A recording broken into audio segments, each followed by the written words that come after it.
ملک الموت سے کون نہیں واقف؟ حضرت اسرائیل علیہ السلام جو انسان کی روح کو قبض کرتے ہیں اور ان کا کوئی وقت نہیں، جو اللہ تعالیٰ نے انسان کی زندگی میں اس دنیا سے جانا لکھ دیا ہے، ملک الموت وہاں پہنچ جاتے ہیں۔ حضرت حارث بن خزرج بیان کرتے ہیں کہ میرے والد نے کہا کہ رسول اللہ صلی اللہ علیہ وسلم نے فرمایا کہ میں نے ملک الموت کو ایک انصاری کے سرانے بیٹھا ہوا دیکھا،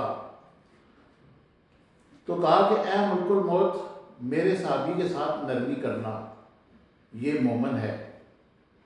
ملک الموت نے عرض کیا آپ خوش رہیں، اپنی آنکھیں ٹھنڈی رکھیں، کیونکہ میں ہر مومن کے ساتھ نرمی کرتا ہوں۔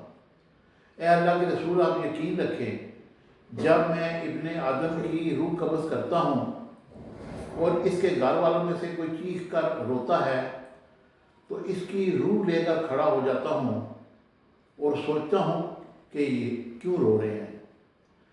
اللہ کی قسم ہم نے اس پر کوئی ظلم نہیں کیا، نہ ہی وقت سے پہلے اس کی روح قبض کی۔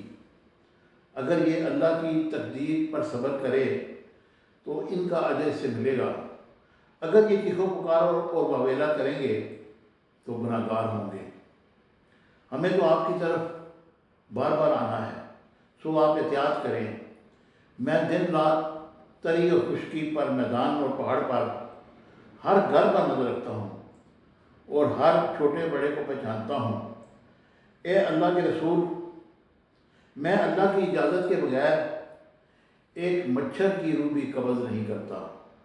یہ حکم اللہ کا ہوتا ہے تو میں پہنچ جاتا ہوں اور پھر میں اپنی مرضی نہیں کرتا، یہ من جانب اللہ ہوتا ہے اور میں اس کی روح قبض کر کے اس کو ساتھ لے جاتا ہوں۔